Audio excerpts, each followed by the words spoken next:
Welcome to part 2 of Through the Future Darkly, an examination of the novels and movies of author Philip K.Dick. On this week's episode of Semi-Retired, we pick up the action where we left off last week discussing Minority Report. The whole premise that the criminals are fighting for, and then I guess people in Congress or whatever are looking at the ethical issue of keeping someone in a detention center for a crime they didn't commit, but may have, but would have. You kind of wrap your head around Down it. that rabbit hole again. Yeah.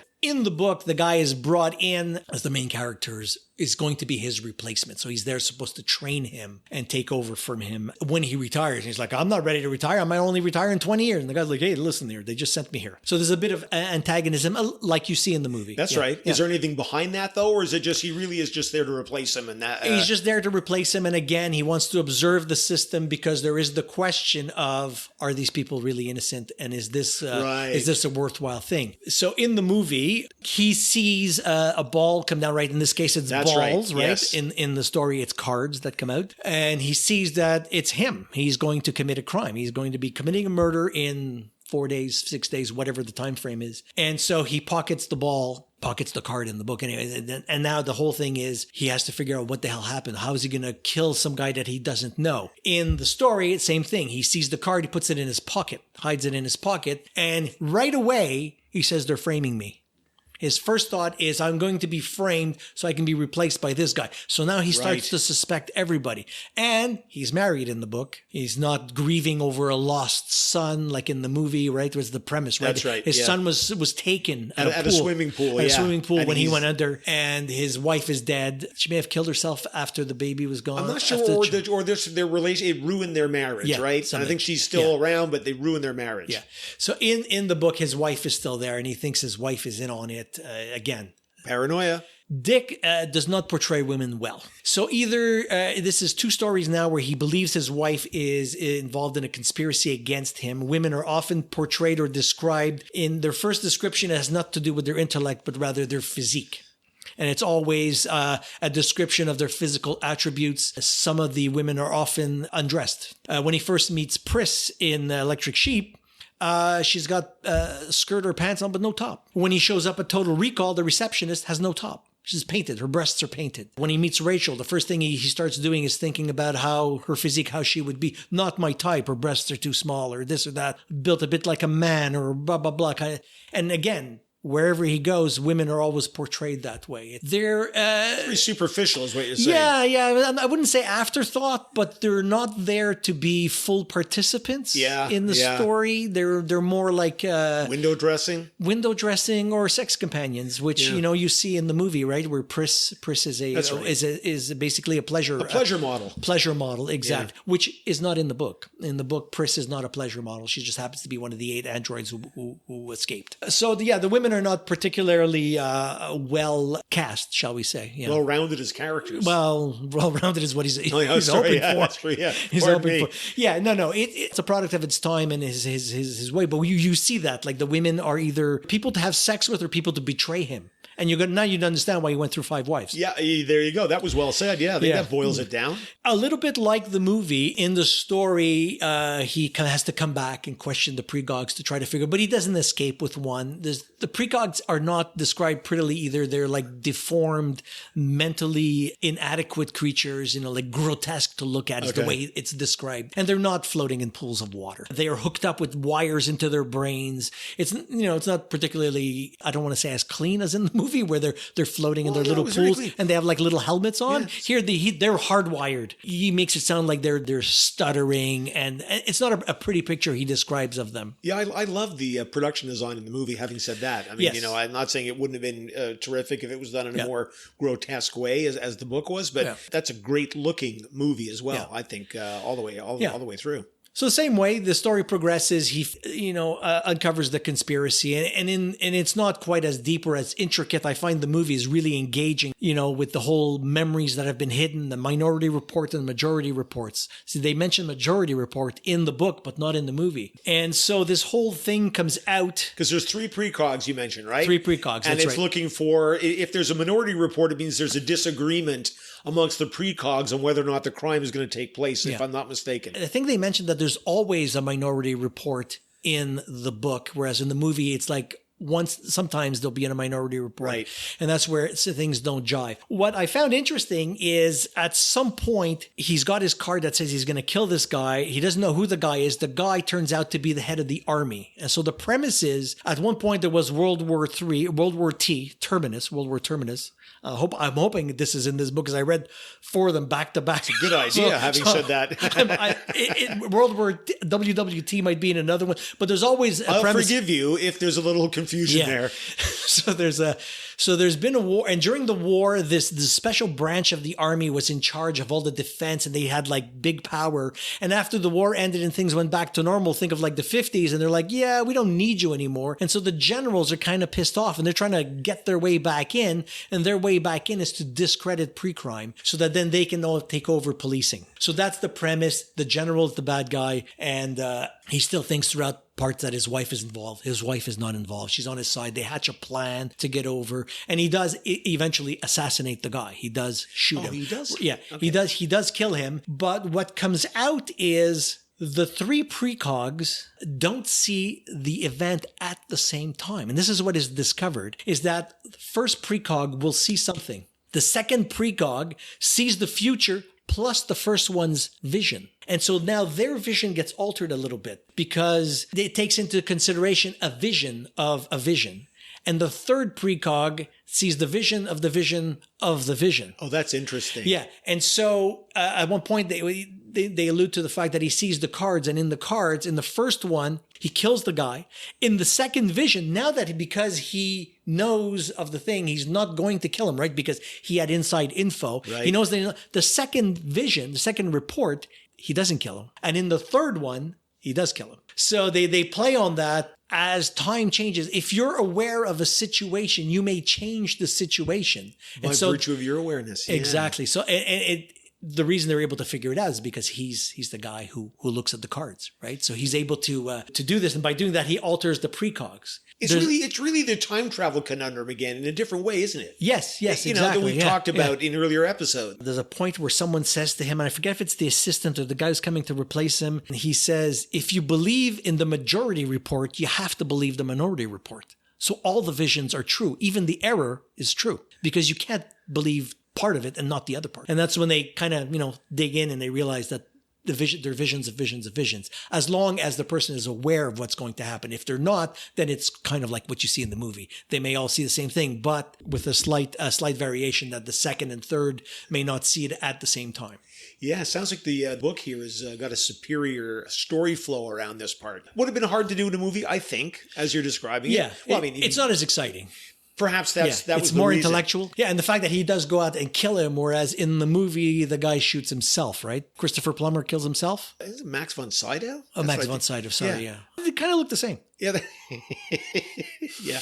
Central casting there, eh? Tall, distinguished European-sounding man. Yeah. Although Christopher Plummer was one of ours. Yeah, he's one of ours, a Canadian, yeah. I don't recall, I have to say. I was playing for time there, and I can't recall.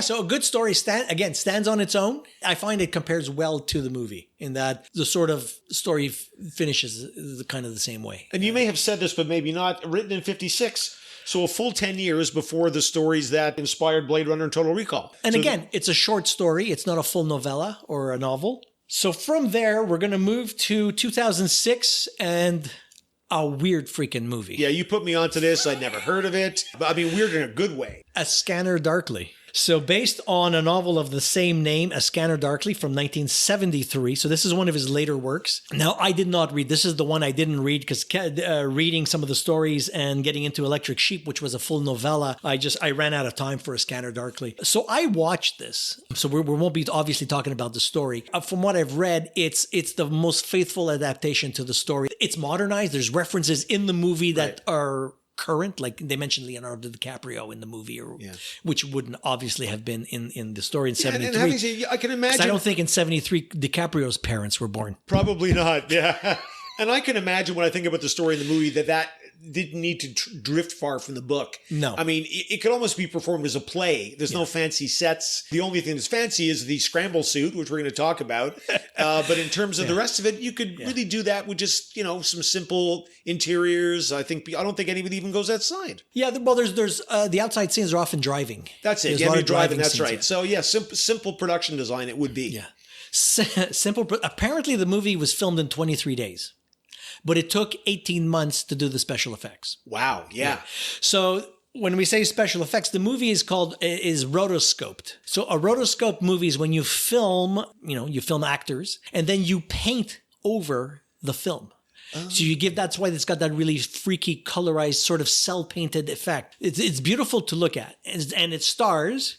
It stars, let's see, there's Woody Harrelson, there's Keanu Reeves, there's Robert Downey Jr., and there is Winona Ryder. Yeah. So a pretty hot cast there. Yeah, there's a couple of other actors, but those are the four core actors with the story taking place is Keanu Reeves. It's his story. The premise is he's an undercover policeman, an undercover narcotics policeman who has infiltrated this gang of low-level druggies. Yeah, that's pretty much. Aren't they just his friends and they happen to be low-level druggies? No. He's infiltrated, right? He's infiltrated them. Okay. He's infiltrated wearing his scramble suit. No, he's not. No, he's not wearing a scramble suit. Okay, so I guess we should talk about the scramble suit. Let's back it up. Because the movie starts off with a club at the Bear Lodge, right? Which is like, think of any kind of these men's assembly clubs. Yes. And they're talking that today we have a member of the police force will be speaking here. He will be wearing his scramble suit, which is this kind of suit that they wear that. It basically, if you're looking at someone wearing a scramble suit, their appearance is shifting continuously, almost like a kaleidoscope all over their body. So if I was looking at Richard now, he would be looking like 100 different people, and there would be no ability to focus on what he looked like at any given moment. So the hair's changing, the chin's changing, the art, like you would be impossible to identify, impossible to describe. Therefore, as an undercover person, that's a terrific advantage because you're visible but invisible in a sense. It's mentioned in the movie that the suit is made up of 1.5 million pieces of people. So at some points the face changes, and it doesn't change all at once. Like half the face will change. It might have a mustache, have half a mustache, and then the other side might be a woman's face, and then it phases and it keeps phasing, and the hair changes, and the arms, the body shape, the suit, everything keeps changing. And the voice obviously changed. The voice is a good point as well. Yeah. The voice stays steady. It doesn't alternate, but it's not the person's voice who's in the scramble suit. So they have one voice coming out. There's no way CGI could have done that convincingly. I think that's a fantasy idea. Yeah. I don't think anyways. Could have been done in CGI, but it would have looked so crazy, CGI that I that's why I like the fact that they went with this rotoscoping. Give me that one again because I didn't know that. So they film. And then someone actually applies. Artists will paint over it. Now, whether it's done digitally, I'm assuming they're not painting the actual film. Right. They would do this in post on computers where they would reanimate over the top of the thing. So that's why the body movements when they walk are perfect. Yeah, that's true. Which is very hard to do in animation, walking, the movements, the faces. Even when you have like a still shot of Keanu's face, they don't keep the animation steady. There'll be motion in it. So it's beautiful to watch. It's cool, eh? Yeah, it's very cool. And since the whole movie is about Dick's years with drug abuse. As a substance abuse. Substance abuse. I find it adds to that whole feeling that everybody's freaking high in the movie. Well, you're right. Actually, you're right. Yeah. I mean, so you have that sort of trippy acid trip, mushroom extravaganza kind of look to it. It's fantastic to watch. Now, I've seen this movie multiple times, and I remembered none of it because it was just so weird. And I think I watched them late at night, and I fell asleep. So I know I've seen it multiple times, or at least I started it multiple times. This time I sat at the desk, I had it up on my iMac, and I just watched it. No interruptions. I watched it in 2 shots. I watched 3/4 of it, and then I watched the last quarter after supper. And so I was able to pay attention to it and really watch it. And I said, wow, this is a really good movie. Yeah, it is. At some levels, yeah, it's a police story. It's a procedural, well, not a procedural, but undercover cop infiltrates a gang of low-level guys. They're trying to get the top henchman because there's this drug called Substance D, Substance D, which stands for death, right? Because essentially the drug will eat your brain out and you'll die. How did they explain it? It cuts the connection between the left and the right brain, and they can't communicate anymore. Okay, yeah. And so you end up you bifurcate.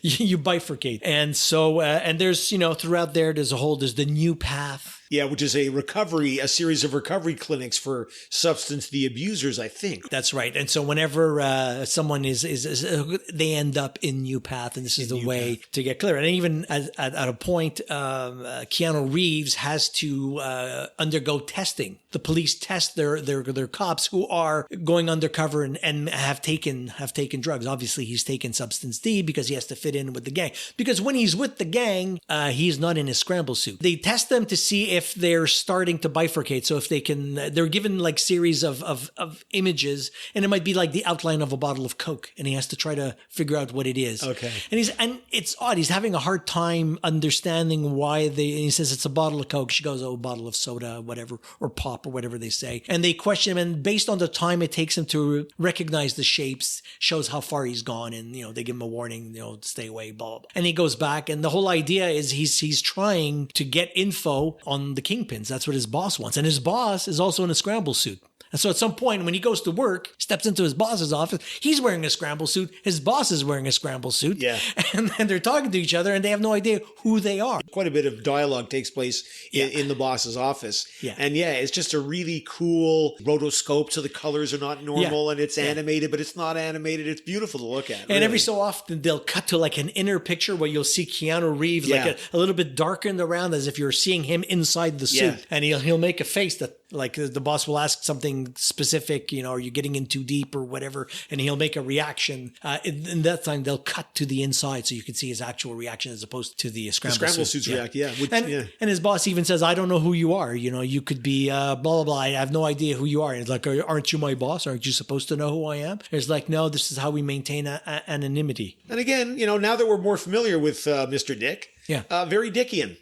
Very Dickian, yeah. It's all there, right? I mean, the altered reality, the uncertainty, the, in this case, drawing from his own experience and that of his friends with drug addiction or drug, abuse. It's all there. You remember the scene where Robert Downey Jr. and Robert Downey Jr. plays... I mean, no one else could play that character but him. It's so Downey. He comes in, he's like the smart guy. He's got all the buzzwords of this and that, and he seems to be like enlightened above them, the more intelligent guy. And then you realize he's not really. No, he's an asshole. He's an asshole. That's right. And he says, I just great deal, guys. And he brings in a bicycle. Oh, yeah. He's like, I got this 18-speed bike for $50, and they're looking at the bike, $50. And then the Winona Ryder character, who's supposed to be the drug dealer in this. Like they're getting their dope off her and they're trying to get through her. He's trying to get through her to get to her connection so they can bust the higher ups. That's Keanu Reeves' girlfriend, but she won't have sex with him, right? Is the story? That's right. Like, that's a problem.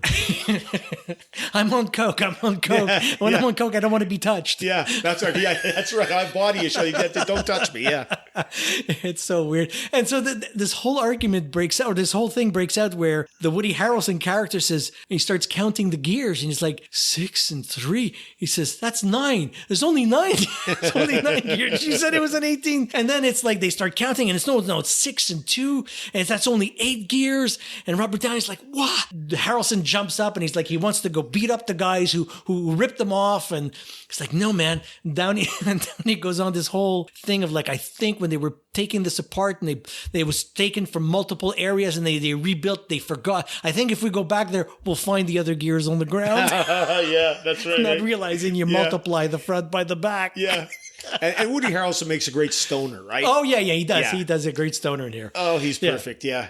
He's always ready to get into action. Yeah, so the movie evolves. It keeps going on deeper and deeper. He keeps taking more and more substance D. The Keanu Reeves character gets deeper and deeper into it. Should we spoil the ending? We may as well. There's a nice twist. There's a nice twist. There's a nice twist. There's 2 good twists at the end. One has to do with who his boss is. Yes. And the other one has to do with New Path. Fair enough. Yeah. So those are two twists. Yeah, the two twists in there. It's easy to watch. There's no murder. There's no nothing. It's got some stoners, cop story happening. You don't know who's in the scramble suits. You don't know what's happening with New Path. You know there's something wrong with New Path. It's kind of implied. What is it exactly? It ends in such a Dickian way. It's just like, yeah, of course that would have to be the ending. Of course. That's the way you see it. And you know what? I'm not sure. I think if it was not rotoscoped, I'm not sure how watchable it would be. And like when I think about it, as you've talked about it, I'm thinking more that puts this layer of fantasy visual over it because the story's quite otherwise, except for the scramble suits as an item of technology, it's quite pedestrian. Yeah. Bunch of stoners can't get it. As a cop, an undercover cop. You're like, whatever, but it becomes magical. The visuals really add a lovely layer on this that take you to another place. Otherwise, I agree. And apparently, even though the thing is rotoscope, they looked at 47 different houses before they picked this one. No. I don't know why. If you're going to paint over it, maybe it's the layout. Yeah, must have been. It's odd. And there's like some weird stuff where the stoners have like these weird visions of stuff sometimes. Not visions, but they little paranoid fantasies happening there. And very LA stoner. Oh, totally, yeah, exactly. And I'm sure no one in the audience has seen it or even heard of it. I'd never heard of it until you mentioned it to me. And mind you, that is the case for the fifth of our movies here as well, which I was disappointed in myself about. Oh, that you had never heard of. Yeah. Never. And I've seen this one, I think, 3 or 4 times in the last year or two. The hell have I been? So this is 2011's, so the most recent, The Adjustment Bureau, with Matt Damon and Emily Blunt. Great movie. Again, I don't remember this in the theater. Mind you, I haven't seen a movie in the theater in years. But it came across on one of the streaming channels. It came across, and I watched. I didn't know it was a Philip K. Dick story at the time. It's only in researching this I went, "Oh my God, are you serious?" Yeah, and I realized because you're right. As we talk about it, you'll see that it's the same but very different in maybe spirit, if you will. That is very true. So, 1954, based on the short story called "Adjustment Team." So this is the earliest of the Philip K. Dick stories that were adapted into the latest movie. Actually, that's right. Yeah, how's that for insight? No bifurcation there. No bifurcation. Firing on both hemispheres. The premise of the story is... well, I just want to say before that this is you're not going to wait for it, this is a romance science fiction. Never have I heard of such a thing. Never would have thought it's a rom-fic. It's a rom-fic, rom-sky-fic or something like that. In the beginning, we're introduced to a politician, the main character of the story, the main male character of the story, rather, played by Matt Damon. He is running for Senate, and at the last minute, a scandal from his past is exposed. He's a bit of a bad boy from New York, handsome, but, kind of a bit of a brawler in his younger days. At any rate, the scandal erupts, and he loses the election to Senate. And he's in a bathroom in the hotel where he's going to deliver his concession speech, kind of talking to himself, talking through it, and a door opens, one of the water closets, as they call them in the UK, and this beautiful woman walks out, Emily Blunt, and they start to flirt. And the chemistry is outstanding. Clearly, these two are enjoying themselves. Yeah. After a bit of back and forth and banter, they break into a kiss, and then they're interrupted by his campaign manager. And she goes off, and he goes off, and it's like they're never going to see each other again. Meanwhile, we've been introduced to these unusual-looking guys. Think of the agents in Matrix, all wearing kind of slim guys. It's like Mad Men showed up. Like Mad Men. Oh, you look like Mad Men. That's right. Yeah, kind of got the hats on, the mid-'60s hats. And they're following the character. David Norris is his name, for reasons as yet unknown to us that we're going to find out. Anyways, David is terribly smitten by the Emily Blunt character. Her name is Elise. And he's decided, okay, I have to get back with her. And you begin to realize that these guys, these 4 guys, are bent on keeping the two of them apart, and things start to unfold from there. Why? How are they doing it? We get a glimpse of some very unusual technology at this point, because it could be a rom-com at this point, until one of these guys opens his kind of like, almost like an iPad looking thing he's carrying, and we realize that they're tracking the 2 characters I've described through the city, and they're alluding to some sort of plan that's gone awry. If I'm describing that well enough. I think so. Yeah, and there's a scene where one of the agents has to make sure, or he has to spill coffee on the character because they're doing some sort of They're going to be performing an adjustment at his office. Thank you. That's right. And the character falls asleep on the park bench. And so the Matt Damon character, I think that's when he sees the girl on the, that's right. That he's allows on the bus. The fact that he blows the coffee cue allows Matt Damon to get on this bus and run into Elise again, and they start to rekindle their relationship. Exactly. That's right. And he shows up at the office where everyone's being adjusted. Yes, that's right. Yes. Yeah, and so he's seen behind the curtain. So they grab him, they take him down, and they explain the story to him, and he cannot be with her because if he does, he cannot be president. He's on the path to be president, and she's on the path to be a famous dancer. They tell him if you pursue her, which you obviously want to, you're going to ruin both of your lives. Yeah. We're telling you that. Yeah, and we still don't know who these guys are. Yeah, and they sprain her ankle at one point, right? During the performance. Yeah. So, we find out they're able to alter reality. They can make a car run into another car. They can cause things to happen that are not reality. Again, very Dickian at the same time. Yeah. They're making adjustments as necessary to the plan from the chairman. It goes on from there. A big adventure continues, right? I mean, for those of you who haven't seen it, we won't spoil the whole thing, but he goes on I think we're spoiling today. We're spoiling. The Matt Damon character and Emily Blunt, they just keep bumping into each other, and they decide to fight it, and one of the agents helps them out and teaches them how to get through the doors, which are portals, to avoid the adjustment team so that they can get to the chairman and plead their case. That's right. And at this point, I think he's basically a little bit earlier, the David Norris character, after Emily Blunt sprains her ankle during her performance, he decides that the best thing is, as much as he hates to do it, the best thing is he withdraw from her life and let her go on to achieve the spectacular career success that he's been told she will achieve. Yeah. And so he's out of her life again. 3 years later, she's going to get married to Adrian, who's her dancing instructor, whatever. Yeah. Clearly, she doesn't love him. She's still pining for David. David sees her again and decides, that's it. I have to. And it's the agent who tells him about it, right? That's right. There's one of the four agents that we meet who's basically the one who missed the call. That's right. Who missed the call. They're trying to help him along, right? Yeah. Trying to give him like the inside scoop on this.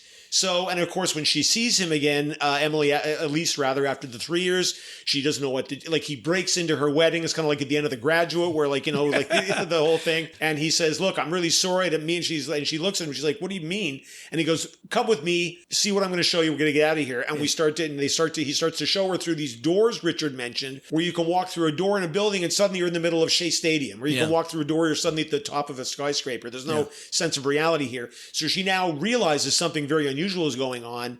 And at this point, they're being pursued by, what was that guy's name? His supervisor? Some more crazy enforcer. The chairman's right-hand man or something is looking for them to shut this whole thing down. Because we've been told if these two meet, yes, he won't become president. And because of that, something's not going to happen. Again, it reminds me a bit of that Star Trek story, The City on the Edge of Forever. That's right. Where Kirk has to withdraw or has to, let the Joan Collins character, be killed to prevent Hitler from winning World War II. That's right, because she was a pacifist and was going to turn the U.S. pacifist.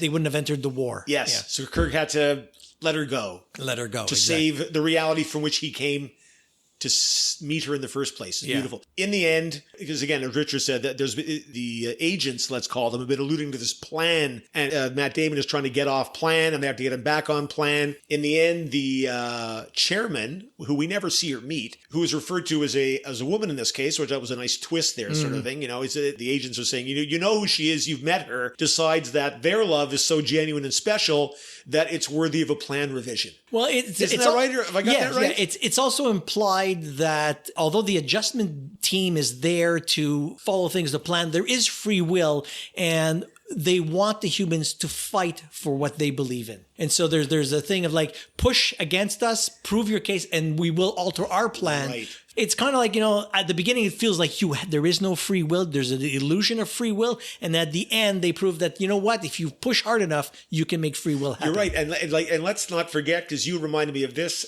because we never find out who these people are. Yeah. Like, what are they? But they say to one point at Matt Damon that they've been following us for millennia, right? That's right. Yeah. Yeah. And every time they take their eyes off us, we fuck up. Yeah. We gave you the Renaissance. Yeah. That's the line. We gave you the Renaissance and the Enlightenment. And, the Enlightenment. And then in the early 1900s, we let you guys go and you gave us 2 world wars and the atomic bomb. So we're back on. we're watching, it's fantastic. Obviously, you can't be left to your own devices. That's it. Exactly. Yeah.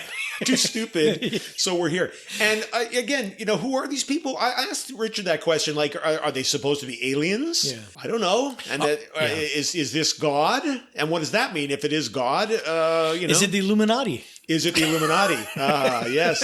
Well, that could well be, yeah. Yeah. I think it plays to the greater portion that we always think there's some sort of entity that's controlling us, that no matter what we try to do, we always seem to be fighting against the government, an institution, the phone company, as they would say in the US, the DMV. Yeah. Whatever. There's always things that are conspiring to try to mold us or to make us follow like sheep through the maze that they want. And we're always fighting that. And in the end, it's one of the few stories of his, or the movie anyways, because I'll get to the story, the movie that ends on a somewhat happy note, that you can bypass everything that's been put in your way. Things can go right if you for you, fight right? hard. Yeah, exactly. Love can conquer all. Yeah. And that's why I love this movie. I'm going to watch it again before too long. And I think that's the thing for me that was atypical of Dick, is this is really kind of an upbeat movie. It's a love story that overcomes this mysterious force that's trying to cause it not to happen. So the the short story is somewhat the same, yet different. It's a guy who has to go to work, but in this case, he's married. Okay, so he's not a single guy like the Matt Damon character. He's actually married, and he has to go to work. And the story starts off with one of the agents telling the other agent, make sure that you, at 8:15, you have to make your cue. And the agent is a dog. Hold on. So it's not a guy sitting on a park bench. Right. It's Rover. And Rover's taking instructions, complex instructions. And from this talking other in agent. English to the guy. Oh, he talks. Yes. And he's like, yes, don't worry. He goes, wake up. Yeah, you make sure 8:15, you have to bark, so that he goes and he gets the whatever. So he's got to get on time. Dog misses his cue, falls asleep. The guy realizes, he can tell the guy that the dog has not made his cue, screams at the dog. Dog starts barking at 8:16. Too late. Things have been set in motion. An insurance salesman have come to the door and convinced him to buy life insurance. Now he's late for work. He's supposed to be there at 9 o'clock. He ends up showing up at 10. He's worried his boss is going to fire him. Everybody's going to be angry. He walks in and his secretary's angry. No, that's right. He gets to work and everything is weird. It's like he's going up the stairs, but the stairs are kind of disintegrating as he's walking, and he's making his way up and the building is sort of disintegrating, and he gets into the office and he goes in and there's the people making the adjustment, a little bit like the movie. But it's not like just reality is dissolving around. Yes, him at that point? they're not just changing the people's minds or reprogramming the people, they're reprogramming the space. So he gets caught. They take him aside. They explain the story to him. Listen, you were supposed to not be here because we had an adjustment in sector 17, whatever the sector is, that had to be done. I'm sorry that you were involved in this, blah, blah, blah. He promises not to say anything. They let him go. He goes home and he tells his wife what happened. She's like, why are you home early? And he explains to her what happened. And she's like, you're nuts. This doesn't make any sense. What's wrong with you? Doesn't believe him. And he goes back to work the next day and the boss is all mad. He's like, where were you yesterday? Oh, I wasn't feeling well. And he's noticing that things are slightly different. The picture frame might not be the same picture, or there's a couple of things. And he says to the secretary, did you always have this typewriter? And she's like, I've always had this typewriter. He's like, I could have sworn you had a different typewriter or something to that effect. And he goes on and he's realizing that things are slightly different, speaks to his boss, and his boss is younger. And he doesn't quite understand what same person, but younger than he a remembers younger version of him. And he's like, being. Okay. He doesn't quite understand what's going on, leaves the place. The adjustment team speaks to him again. They explain to him that, they needed the company to go in a certain direction. And the old man wouldn't have seen that vision. So they had to bring in a younger version. And now he spoiled the plan by telling his wife. And he's like, no, it's fine. He says, but you told her, you broke the agreement with us now. He's like, no, don't worry. I can handle her. Everything's fine. I can handle her. Goes back home, tells his wife, listen, I'm sorry. You're right. I was crazy. Everything's fine. Everything's normal. But now she wants to know where he was that afternoon. And she keeps badgering. Where were you? I want to know. He's like, I took a walk. Why did you take a walk? And so it's going on. Doorbell rings. He doesn't want to answer. And his wife goes to answer. And it's a vacuum cleaner salesman. And he's like, we don't really have time. It'll just take a few minutes. And the vacuum cleaner salesman forces his way into the apartment, starts setting up the thing. He sits down and is explaining to his wife. And as he looks over, he realizes it's the adjustment team. And the vacuum cleaner is the weird gas thing that they use to, and he's about to be changed. And he's like, What can you do? He kind of accepts his fate that he couldn't convince his wife to be quiet. His wife keeps questioning the thing, keeps pushing back, trying to find out where he was. And so they sent in the adjustment team to clean it up. And it ends in a less hopeful way. How maligned are vacuum cleaner salesmen, by the way? Eh? I mean, in popular culture? I mean, yeah. It's like the Fuller Brush man, right? So, yeah. While we're on it, or men, vacuum cleaner salesman. When we had a country house back, this would have been early 80s. We had a house in a little village up north, and a vacuum cleaner guy shows up like on a Friday night at like 7 o'clock at night to offer a vacuum. And I forget if it's the Filter Queen or an Electrolux or whatever, this whole thing. My mom was a bit of a practical joker. So she's like, yeah, come in. The guy comes in, sets up his thing, starts the whole pitch while me and my brothers are watching. And he's like, oh yeah, check this out. It'll pick up ball bearings. And he puts ball bearings on the floor and he vacuums. And she goes, really? Will it pick up ashes from an ashtray? And he's like, absolutely. She empties the ashtray onto the carpet, makes a vacuum. Bluff called? Takes him all over the house, makes him clean up all these spots in the house. And when he's done, she says, thanks, I already have a vacuum. Oh, that's rotten. And she said, but you promised me steak knives. And the guy gave us the steak knives, had to leave, no sale. Because, oh yeah, she took out her vacuum cleaner and she vacuumed up the ball bearings. See, she probably ruined his life. Got the steak knives. Yeah, exactly. And she kept those steak knives for like 20 years. It was the one. You know, you're reminding me, I when going through school, I worked at the Bay, the Hudson's Bay store downtown, and I was just one of the guys working in housewares, okay, whatever, stock on the floor, whatever. But for a 1 week period, 1 year, I had to replace the guy who sold vacuum cleaners on the fourth floor. And they sold them, it was like an island. I was used to being like, I could always get off the floor into the stock room and kind of, for a week, I'm on this little like sort of carpet, maybe 8x10 carpet with a cache, my vacuum cleaners, and I had bags of stuff that I would say, would you like to see how effective the, Electrolux 362 dirt fucker is? And I could like pour this stuff on the floor and vacuum. I was like, please, I want to go home. Did you ever make a sale? I don't remember, but probably not, because I was like, it's a 21-year-old kid wearing jeans and a t-shirt, and I'm like, but you're like, oh my God, awful. I worked at the Bay too. Did you? Yeah. Which one? In the East End on PNF. Oh, okay. Yeah. I worked in the warehouse. We would receive all the products and deliver them to the departments. Right. In the buggy. Remember the buggies, the metal buggies? Yeah. I sliced my hand opening the metal buggy. I thought that they had like tags around them. I thought it was plastic, and I pulled it and I sliced my hand. You know what? I might have done the same thing. I'm not making that up, but I did. I cut myself on one of those metal strips, right? They clipped on them. Yeah. No, we were always hanging out with the guys down in receiving, they called it, right? That was us. Yeah, receiving, at the main store. Yeah. We were hanging out together, but like across the city. Small world, eh? Small world, yeah. Last thought on Adjustment Bureau. How hot is Emily Blunt in that movie? I'm just saying. I'm not sure we're going to leave that in. Well, I don't know. I think I could say that. I mean, also a terrific acting performance, but my God. They have really good chemistry in the movie. They do. That's really what I'm getting at. It just works. Again, it wouldn't have worked otherwise, you know? Because you see often movies with, a love interest, whether it's full on or whatever, or they're supposed to flirt and you're like, wow, this is really... not happening. Not happening at all. No, these two were on fire. I think that's wraps up our Dickensian, not the Dickens, but the Dickensian. Dickian, not Dickish. Dickian, you're right. Not Dickish, yes, but Dickian. A fascinating guy, and I would say that every one of those 5 movies is worth anyone's time. Oh, yeah. And there's kind of a shadow 6 there, which is the second Blade Runner 2049. I would say throw that in as well.